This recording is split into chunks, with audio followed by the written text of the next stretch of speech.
Yo, what's going on, guys? Jay here, and welcome to the Talking Hip Hop Show. Welcome to this week's episode. First of all, before we really get into it like that, something very special going on right now.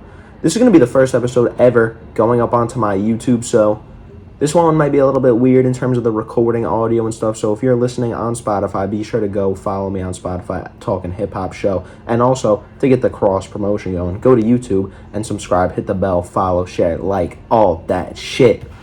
All that shit, right? Because YouTube is getting the recording version of this. Let me apologize to my YouTube listeners real quick. You see me using the mic right now. You're not getting the mic audio. You're getting the regular audio, so we'll see how it goes. You know what I mean? I'll edit a little bit before I put it out to make sure everything sounds good. Because the Spotify show is unedited because I got this nice-ass mic. But I can't do both. I can't have the audio go to both the way I'm doing this. I literally have my phone sitting on top of my computer. That's literally how I'm recording this right now. And yeah. There was some new music that came out this week. T Grizzly had an album. Rome Streets dropped his collab album with Derringer. And I will talk about those next week. I haven't listened to them yet, but I did want to talk about something this week other than just the, weekly roundup. Next week, I'll just do a double, a little 2-weeker to get everyone caught up and to keep it interesting. But for this week, the guys over at the NFR podcast recently dropped a video talking about, are these albums going to be classics?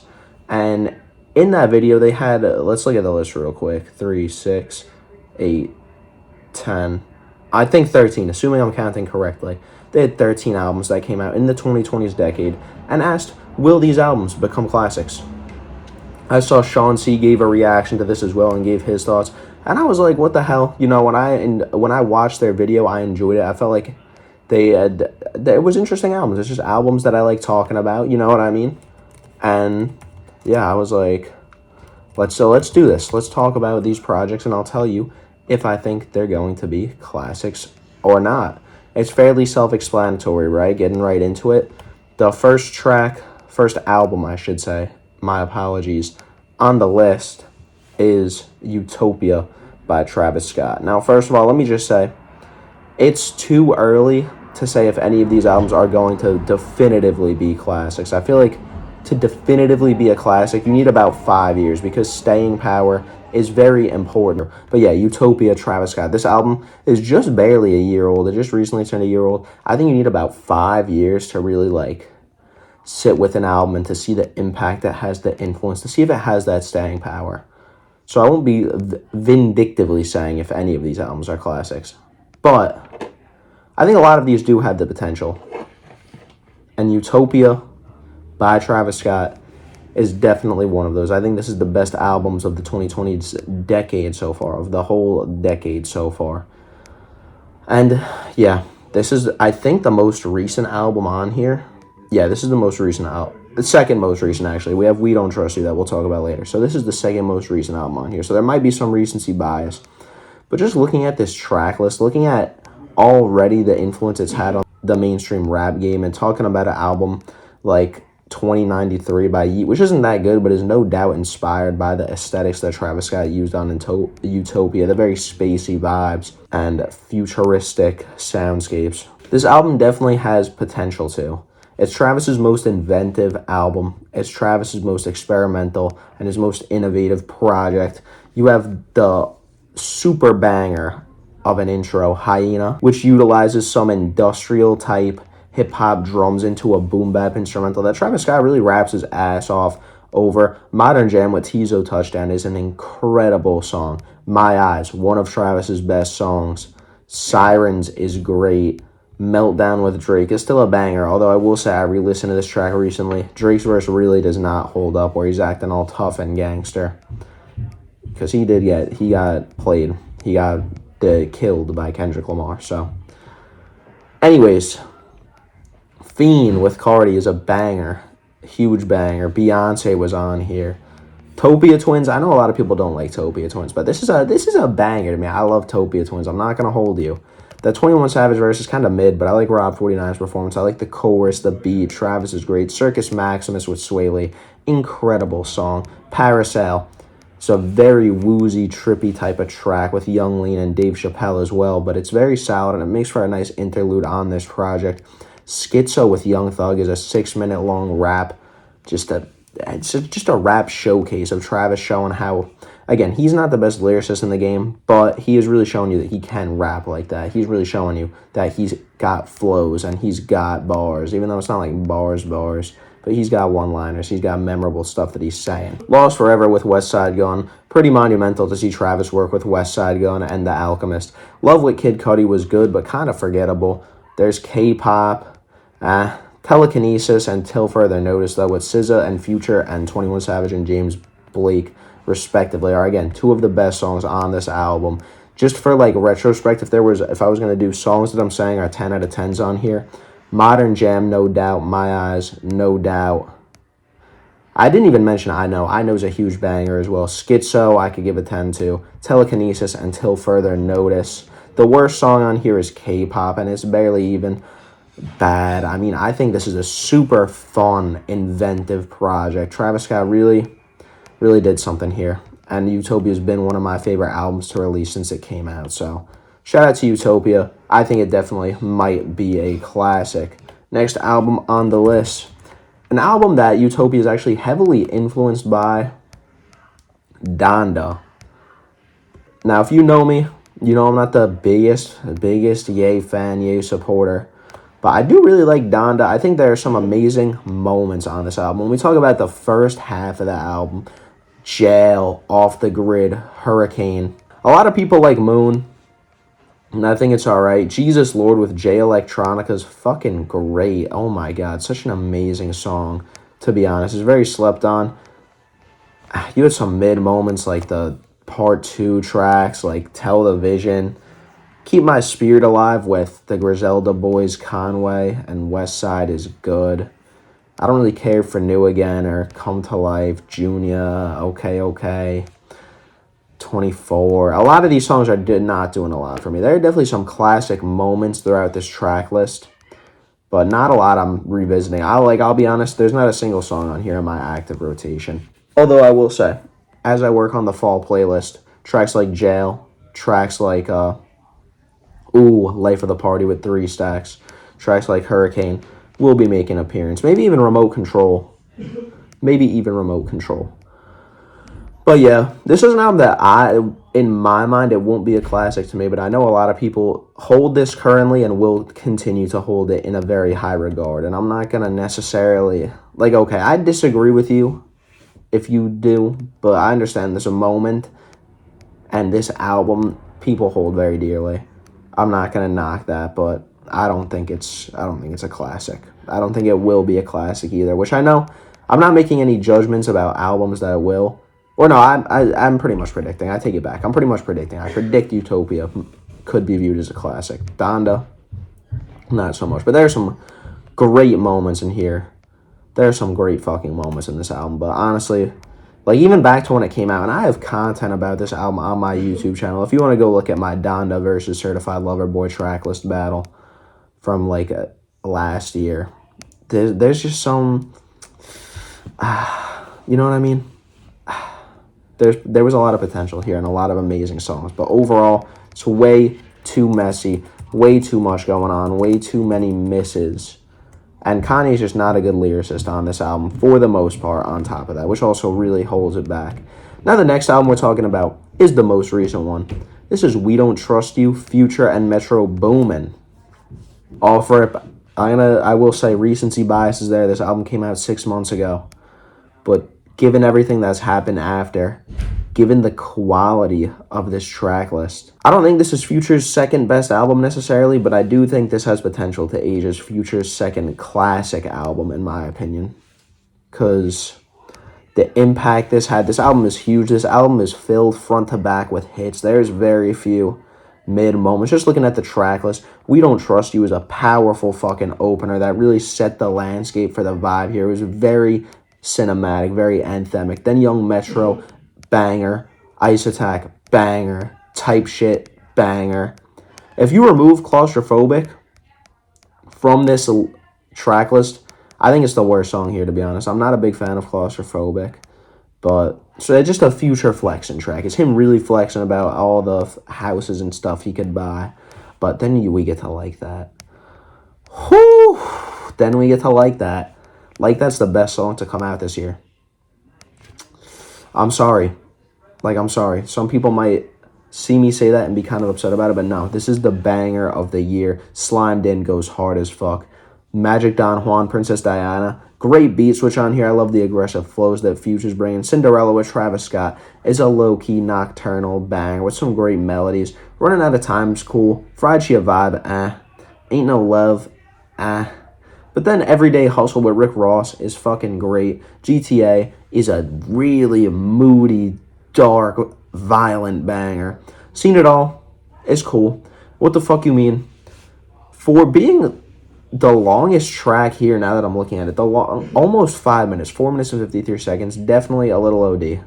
But it's a good song nonetheless. I would way rather see that length go to a track like Ice Attack, honestly. I feel like Ice Attack's one of the best fucking songs on this track list. And where my twin at for a bonus track? It's short, it's simple, it's sweet, but it's a fun little moment. I really like Where My Twin At. I'm not gonna lie to you. Some of you guys might be like, no, I don't like that, but I like the upbeat beat with the more somber subject matter rapping about Thug being locked up. You can say what you want about this album. I think it's one of the best albums to come out in 2024 so far. Expect to see it in my top 10, maybe even my top 5 albums of the year.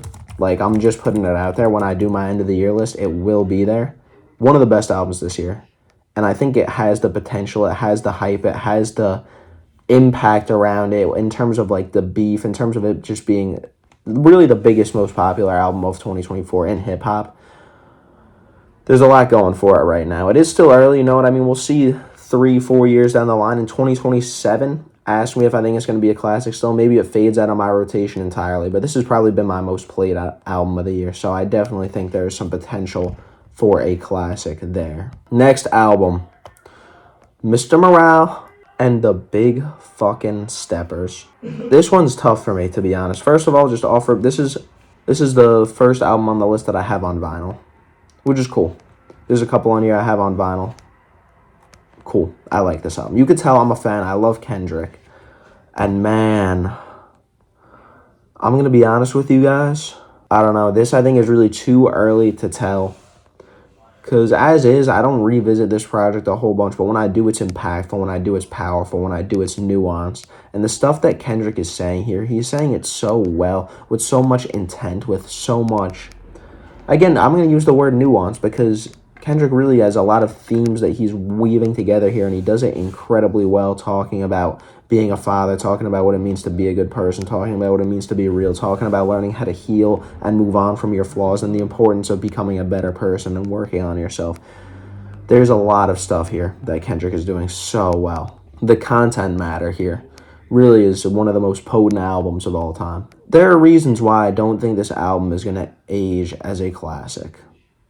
I'm going to say it. I don't. Looking at tracks like Die Hard, which is a fun, lighthearted banger, but there's no place being on this track list. Same with Rich Spirit, fun, lighthearted banger, no place here. Purple Hearts, Ghostface Killah, and Summer Walker track. It's a weak cut. It's a weak cut. I know a lot of people like Count Me Out and like Crown and like Mirror, and though I understand the impact and importance of these 3 songs, sonically they're not doing it for me. I feel like the production's a little stale. Kendrick's vocals aren't the best. And mind you, it's going to sound like I'm bashing this album. Mind you, I do think this album is a high 8 to a low 9. It's Kendrick's 4th best album pretty handily to me, and it's fucking incredible. I'm not trying to take that away from it, but to make the argument for this album not to be a classic, I really have to pick at its flaws. And the biggest flaws with Mr. Morale and the Big Steppers is the inconsistencies. There is sonic inconsistencies all throughout this project. There are tracks that have no place being on here. I like Silent Hill with Kodak Black a lot, but in terms of the greater narrative that Kendrick is serving, what does this track serve? What does it add? Anti-Diaries is super impactful and important. So is Mother I Sober. So is United in Grief. So is Father Time. So is We Cry Together. So is, where is it? Fucking Savior. There's so much on here, but and it's not like I dislike Die Hard or Rich Spirit or N95. I just don't understand their presence here. They're great tracks, but they're definitely the more mainstream cuts of the bunch. Worldwide Steppers is a super unhinged performance, and I love it for that. Tacking the Heart Part 5 to this track list gives it a lot more value too. That's one of the best songs here. I did this for Utopia. I didn't for the other two, but songs that I think are 10 out of 10 on here. United in Grief, Father Time, We Cried Together, which I know is such a hot take. People don't like that track. First of all, I listen to that like in the gym. This album in the gym, okay. This album in the gym is a different experience. It's like a different type of like hype that it gets you. It's not like, it doesn't get you super charged up, but it gets you really in your like, I need to fucking get it together and like rip it up right now. Like it gets you in your, I don't know if you guys like working out in this type of bag. I haven't done it in a year or two, you know, since the album's released really, but it gets you in your like, I'm a fucking piece of shit and I need to like fucking lift as much weight as I possibly can. It's a crazy experience, especially, oh my God. I might have to do that again soon. It's really got me reminiscent over here. But 10 out of 10 songs. Yeah, Mother I Sober, The Heart Part 5.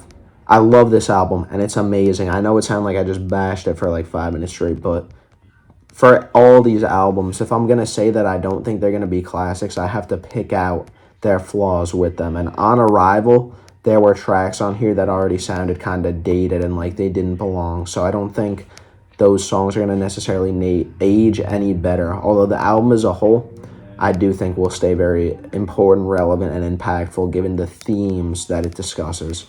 But that doesn't mean that every track on here is amazing. As much as it pains me to say it, but yeah. The next album I also have on vinyl. This is an amazing album. This is really moved on to be the album of the year for 2021. When I initially declared it the off-season, which is not on this list, I just re-listened to this project as well. Call Me If You Get Lost by Tyler, the Creator. This album is like a different kind of experience. And I realized that when listening to this again, you know, like 2 weeks ago, because on the one hand, this is like really Tyler, the Creator, deep in his rapping bag, but there's so much purpose to this album. It's why when the album first came out, everyone was like, oh, the cover's cool, it's paying homage to ODB, Return to the 36 Chambers. And it definitely is. It definitely is paying homage to that. But it's also paying homage to that also, Tyler's kind of talking about the importance of traveling and making the most of the luxuries you have in life. And like, you might be looking at me like, well, what's the importance of travel? But you listen to this album and it might just seem like bragging, and Tyler's just bragging that he could do this and that, and he's so rich, and we on a boat, we on a yacht, someone just bring me some French vanilla ice cream, you know, the DJ drama narration, right? That's all fun and good, but it's really the idea of like, he is the one, it's not even in the song, you know what I mean? It's the outro where he's like, the best thing that ever happened to me was leaving LA for the first time at damn near 20.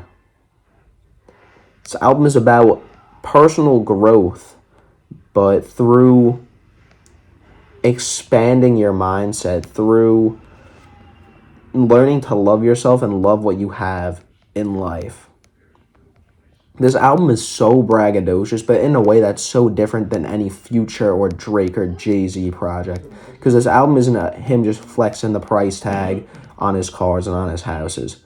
But he talks about genuinely how much he loves his cars, how much he loves being able to travel, how much he appreciates being in the position he's in, how much it means to him to win a Grammy, how much it means to him to have his own clothing line, all this stuff, how much fun his life is. It's not just him talking about, oh, I could do all this stuff because I'm so rich, and I could fuck your girl because I'm so rich, but it's like, I can do all this stuff and all these great luxuries in life, and I'm incredibly appreciative, and it makes me so happy. There's not an iota of depression. Tyler owns everything about this album and accepts it. He accepts that he is this amazing person, and he loves everything about himself unabashedly, and not in a way where he just loves it because he's rich and he has money and he could use it to sleep with a woman, but he loves it because it makes him happy. And that's such a unique perspective from one of the most popular rappers in the game. And then you have woven in this kind of like side plot, which is almost like not a follow-up to Igor, but it's almost like a secondary, it's reminiscent of the plot, in Igor because it's a love triangle. And you have this, it's slight throughout until you get to Wilshire, which is the penultimate track on the album. And again, the real outro. I do this, and there are a lot of albums that I think the second to last track is the real outro because it's like the climax and then the falling action, right? They go hand in hand. Where Wilshire is a lot more of like the meat and potatoes of this album, talking about this love triangle where Tyler's essentially in love with his friend's girl. And he feels guilty about it because he should, but he also doesn't because, again, like he says, I'd rather hold your hand than have a cool handshake. And he's never felt this way before. And he brings you through so deeply all these conflicting feelings in this almost 9-minute track. And it's so beautiful. It's one of his best rapping performances ever. And then Safari's kind of like the conclusion. Here's what this album's about. Here's the takeaways. You know what I mean? Like, yeah, I got my heart broke, but it sucks, but I still love life. I love all this stuff. I could still travel. I could go cry on the yacht. This album's fucking damn near perfect to me. Hot Wind Blows with Lil Wayne is an incredible song. Sweet, I Thought You Wanted to Dance. Incredible song. Massa, Corso, Safari, Sil Baudelaire, Lumberjack, Manifesto, Juggernaut. I mean, just a track list full of bangers, and I do think this will go down as a classic. I really do think it will.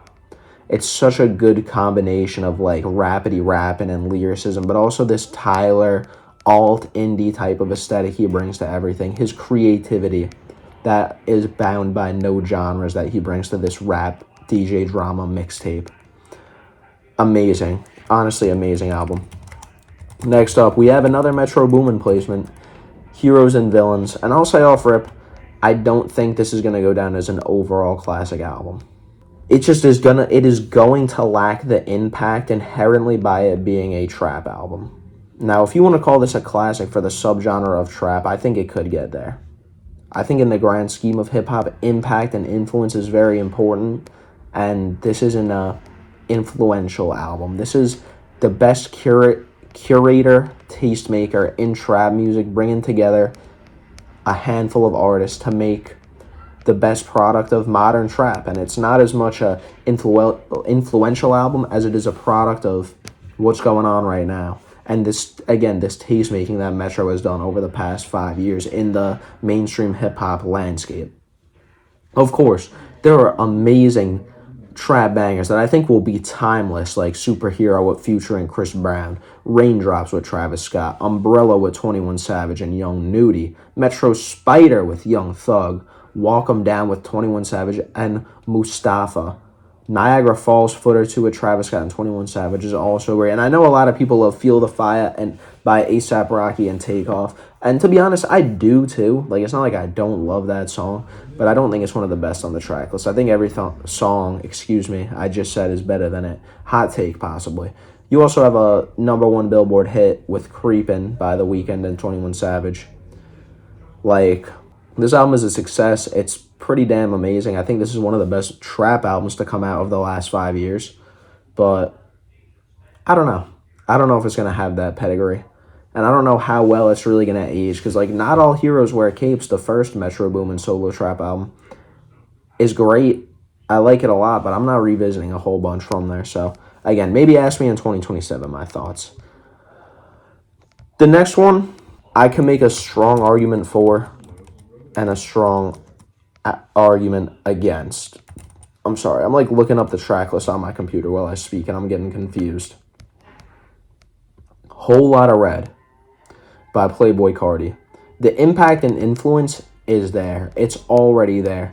The quality is there. The timelessness, for me so far, is there. I still revisit a lot of different songs on this project. There's a lot of different vibes here, a lot of different aesthetics, all while fitting in this one crazy rage, like hard-hitting, bass-boosted landscape that Carti curates with Kanye and with Filthy behind the boards. And, like, fuck. I don't know. Because, like, the head in me, right, like, the hip-hop purist in me really wants to be like, no. Like, the lyricism here is trash. And because of that, it's not as impactful and not gonna have as much longevity. But on the other hand, the vibes, the deliveries, the flows, the vocal inflections, all that stuff here is incredible. It is truly incredible. And again, you see the influence already. And I think this album being a classic hinges on the longevity of the rage movement. How long we see rage aesthetics continue to be used in mainstream hip hop. Because this came out, like 4 years ago. If we get another 4 years of rage, it'll be undeniable. But if this is kind of the peak, if the only other big rage artists we see pop off are Yeet and Ken Carson and Destroy Lonely, and their careers fizzle out after this next year or two, then I don't think it matters as much. And then the whole rage movement will be viewed as a small blip in hip-hop history of this moment where things got weird and different for a while, but it didn't have staying power. And I don't know, I honestly, some people may say this is hating, but I genuinely think there's a possibility for that. I know Ken Carson is huge, and I know Rage is pretty popular, but I think Rage is pretty popular in the absence of Playboi Carti. I think Playboi Carti is really popular, but the only reason I think Rage excels so much right now is the absence of Playboi Carti. And it really depends on how his next album does. If I Am Music flops, it could be it for Rage, because it already strikes me as a sonic sound that does not have a lot of longevity, because it's so simple. And right now, it's overdone and oversaturated because everyone's trying to be on this. But again, we will see. I think time will seriously tell with this one. I can tell. But there's bangers on here. Rockstar Made, Go to the Moon, Stop Breathing, Jump Out the House, Metamorphosis, Slayer, No Sleep, New Tank. Fuck, I'm just reading through this whole shit. New Neon, Control. Oh my god, I love Control. On That Time, Place, Sky, Over. I love Over. I Love You, I Hate You, Not Playing, Feel Like Dying. I just want all those songs are amazing. So this album's an 8 to me. It's a solid fucking 8. It's not like I think this album is bad. I think this album's pretty damn fucking great. But I don't know. Like I said, I feel like this album's classic status depends on the longevity of the Rage movement. Next album, this is the only album on this list that I would argue is already a classic. When 2022 came about, this was not my album of the year. I had The Never Story as the album of the year. But in retrospect, at least where I'm at right now in my life, Melt My Eyes, See Your Future is the best album of the 2020s decade so far. It is the most essential. It is the most important. It is the most impactful, at least on me. And I don't think it's impactful in terms of influence, but in terms of, again, kind of just on me. But this might be a little more of a biased pick. But just 14 tracks of pure perfection. The first 8, I would argue the first 8 tracks, you could say the first 6, but the first 8 is one of the best track runs in all of hip-hop history. And at that point, we're halfway through the album, and it's not like the second half is weak. Sure, tracks like X-Wing and Sanjuro are a bit more trap-oriented. X-Wing's melodic, Sanjuro with 454 this energetic blast of energy at the end of the album, leading into Zatoichi with Slow Tie, which leads us into The Ills, which is the outro, which is a beautiful, jazzy-ass outro, which, again, does a great job of kind of, what's the word I'm looking for? Tying off the project. It's very concise in this kind of idea, again, which is very discussed on Mr. Morale and the Big Steppers, this kind of idea of self-improvement, this kind of idea of examining your past and using it to build towards your future self. Denzel's pen game on here, this album is by Denzel Curry, of course. His pen game is unparalleled here. It really is. His verse on Ain't No Way with JID, Six Black, I should say, Rico Nasty, and everyone else on that track. Denzel's is one of the best rap verses I've ever heard. Angels with Kareem Riggins and Mental with Saul Williams and someone else that I can't see the name of right now. Incredible songs. John Wayne with Buzzy Lee, produced by JPEG Mafia. Incredible. Every song on here is incredible. I want to keep talking about this, but first of all, I don't want this to go on too fucking long, and we got more albums. But second of all, this is a video. This is going to be a video. I'm going to do at least an hour long analysis of Melt My Eyes, See Your Future, and why I think it's the most incredible album of the 2020s so far. So be on the lookout for that in the next couple months. This album is so potent, and I just want to dissect it. You know what I mean? I've listened to this album so much, but I really want to just dissect this deeply. But yeah, easily gonna be a classic album in my opinion. The soundscape is timeless. The rapping performance is so intentional, so potent, so purposeful. I love it. Walkin', one of my favorite songs of all time. Next album, My Turn, Lil Baby. This I kind of feel similarly towards Heroes and Villains. I think this could be a classic in the trap space.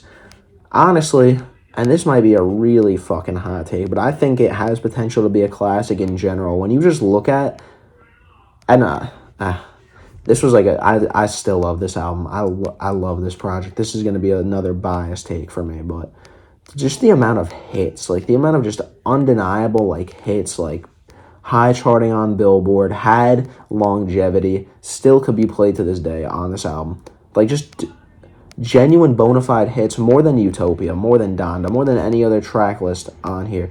Like, let's just go through it real quick. Heating Up with Gunna, Grace with 42 Doug, Whoa, Emotionally Scarred, Commercial with Lil Uzi Vert, Some to Prove.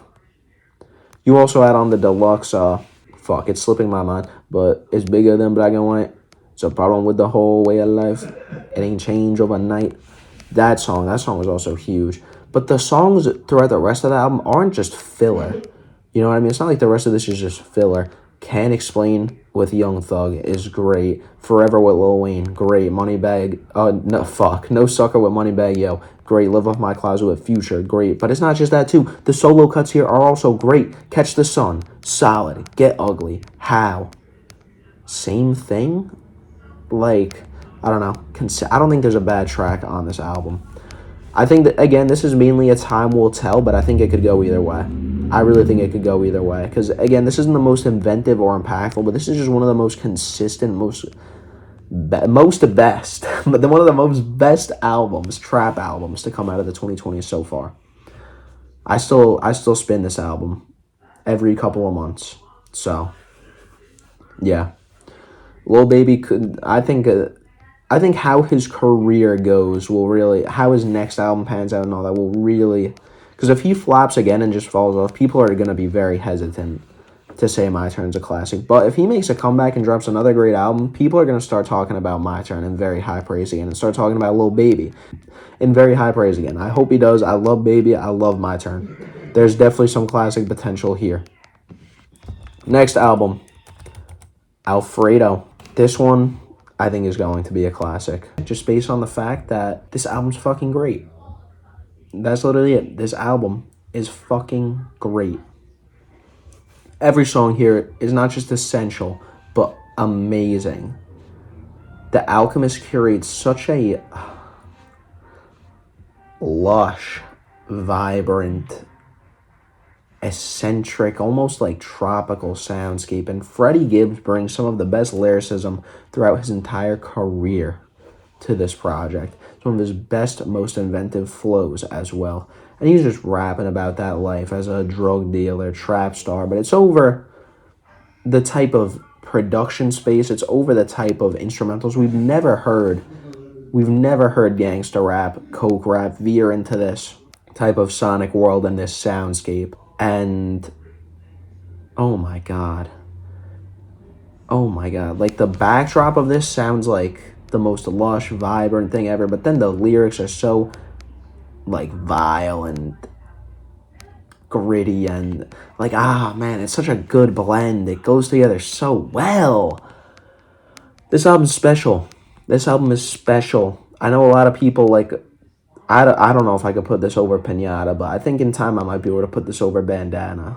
Like, Freddie Gibbs' 3 best albums is one of the best, like, 3 album peaks in all of hip-hop. This album will be a classic if it's not already. Alfredo, I mean, it's clipped. It's 10 tracks. It's all essential. There's nothing unnecessary here. Baby Shit with I fucked that up. Babies and Fools with Conway the Machine is an incredible track where Freddie Gibbs is giving you insight as a father, and so is Conway. Something to rap about with Tyler, the Creator, is the biggest song on this album, probably. but it's also like such a great. It's a what is it? You know what I mean? There, Freddie Gibbs was rapping about what motivates him to make music and how like his time in the streets gave him something to rap about and to profit also. Oh my God, Frank Lucas with Benny the Butcher is a hardcore banger. Scotty Beam with Rick Ross is one of the most, again, vibrant, lush. It sounds like paradise. This instrumental sounds like paradise, and you're just getting such beautiful, beautiful raps from Freddie and Ricky Rose. We got three more albums here. Let me take a quick stretch.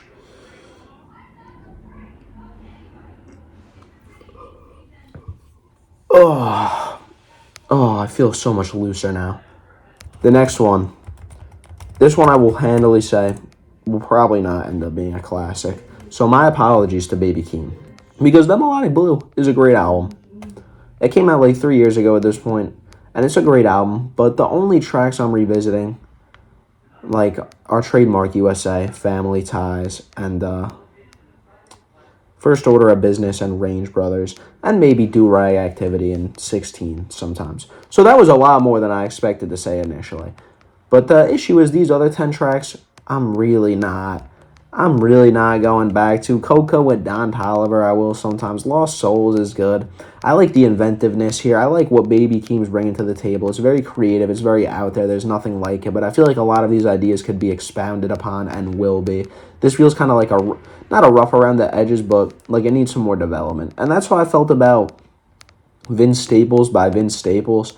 Not the exact same, but it felt like the start of something great. And then Ramona Park Broke My Heart, I felt like built on that and tied up a lot of the loose ends and like fixed a lot of the stuff that I think was still a work in progress for that type of sound Vince was going for, and made it into an amazing and even better project. The Melodic Blue, I feel like Baby Keem's next album will be kind of, again, expounding upon these ideas, returning to some of these creative spaces that he explores on a track like Scapegoats or Issues or Boo Man, and turning them into more fleshed out, more sonically palatable tracks. I don't think those songs are bad. I don't think there's a bad song on here, but I think a lot of this track list is not very revisitable outside of the context of the project. And to be honest, the last time I listened to this album in full was probably like a year and a half, 2 years ago. And since then, it's just been those 5 tracks. And don't get me wrong, Trademark USA is a hard fucking banger. I love that almost like annoying whistle in the background. It fits Baby Keem's like aggressive rapping performance so well. Family Ties is going to live on for a long time. It's going to live on for a long time. That Kendrick verse is crazy, and his presence on this album is crazy. But yeah, very high highs on this album, but the overall median is not going to get it to classic status. And these last two, unfortunately, are ones that I'm also going to have to just off rip. I don't think either of these are going to be classics. First off, It's Almost Dry by Pusha T. This was not the best follow-up to Daytona. And again, I think this is a great album. I really do. There is incredible songs here. Dreaming of the Past with Ye, Brambleton, Neck and Wrist with Jay-Z and Pharrell really grew on me after a while. And I Pray For You with his brother No Malice and Labyrinth on the hook. I mean, that No Malice verse is incredible. It really is a show stealer and probably the best song on this album, one of the best in Pusha T's catalog. I recommend you go back to that if you haven't heard in a while. But there's so much not so much, it's 12 tracks, but I don't really care for Let the Smoker Shine the Coop. I don't really care for Just So You Remember. Diet Coke is alright, it's good. Rock and Roll with Ye and Kid Cudi is not a good song. And Scrape It Off with Lil Uzi Vert and Don Toliver, also not a good song. Open Air, I don't care for. Hear Me Clearly, Call My Bluff, I like, but I know a lot of people don't. And I feel like Pharrell really dropped the ball with his production on this album, and I've said this time and time and time again. There will be a video in the future, maybe not for a while, but in the future, because I've been planning it for a while, where I talk about Pharrell's production in the 2020s, because I feel like his producing chops have really fallen off at some points. He's still delivered some amazing productions, like Timeless by The Weeknd and Playboi Carti, for example. But this album, the real highlights are Ye's production, like on Dreaming of the Past. But yeah, this album I feel is kind of devoid of Pusha T's persona. That's kind of what made Daytona so fucking good, is that like snarky, killer, gangsta persona that he brought to the table. His charisma was shining through, and here I felt like it was a bit more subdued. That's what makes some of these tracks so forgettable. His lyricism, not as poignant. His one-liners, not hitting the same. And at this point in Pusha T's career, I'm ready to stop hearing about the crack. I'm alright on the crack raps from Pusha at this point. We've gotten so many incredible performances on it. I would like a little bit more. I would like a little bit more of the real push, to be honest. But yeah, it's still a good album. It's still a great album, to be honest. There's still a lot of redeemable qualities about this project. But again, like I said, when we're talking about albums as classics, it means to prove that something's not a classic, I'm going to have to scrutinize it. So I apologize for that, Pusha, and everyone else at Baby Keem, who I'm like kind of ripping in here. But yeah, LP by JPEG Mafia to close it off. And it kind of sucks because I'm not a JPEG Mafia connoisseur, so I don't have a whole lot to say about this album. I like What Kind of Rapping Is This? I like Kissy Face Emoji. I like Damn Damn Damn. I like BMT. I like Bald Remix with Denzel Curry a lot. Denzel's verse on there is show stealing. Best track on this album by far. Sig Nervous and Broke. One of JPEG Mafia's most like anthemic, one of his most appealing aesthetically tracks. I love the production here. I like the whole concept of this album. This song, it almost has like a Can't Tell Me Nothing by Kanye type of mindset, where he's just tired of all these haters saying they're sick, tired, nervous, and broke, and they're just fucking losers. And I love that mindset. I love what he brings to that track. The production throughout this album is great, and I thought this was JPEG Mafia's best album until I heard his most recent project. Oh man, why is the name escaping me right now? I Lay Down My Life For You. There we go. Damn, it's crazy that this is, other than the Danny Brown album, that's been 3 years in between that. I didn't even realize that. But yeah, this album does not have the staying power for me, and that's just because I'm not the biggest JPEG Mafia guy. I'm not the biggest on him. I'm not the biggest connoisseur. So my apologies for that. That's why I said that in the beginning. I'm not going to call this a classic because it doesn't appeal to me that much to begin with. It's a great album, but I'm not revisiting it. I'm not spinning it. There's nothing that I'm really going back to here, to be straight up. But yeah, that's all I got for you this episode. I hope you guys enjoyed. I wanted to keep it on the shorter side. And also, I didn't listen to a whole lot of music this week, to be honest. I was lacking a little bit. So, like I said, I'll save that for next week's episode. We'll talk about what I've been listening to. We'll talk about the new music that came out. But yeah, I just wanted to throw my hat in the ring for, this list that's been going around online. Started again by the NFR podcast. Shout out to you guys. I think it's a good list of projects and I like all these projects for the most part. So I like talking about these albums, and I thought it would be fun. If you're watching on YouTube or Spotify, let me know in the comments, which of these albums do you think have classic potential? Which are your favorite albums from here? This was a quality list and a lot of good projects here. I'm not going to hold you, so feel free to let me know. And yeah, I appreciate you guys tuning in. Like, follow, subscribe, all that. Go to the Instagram, talking.hiphop. And as always, I appreciate you. I appreciate you guys a lot. Thank you for tuning in, and I will see you next time. Deuces.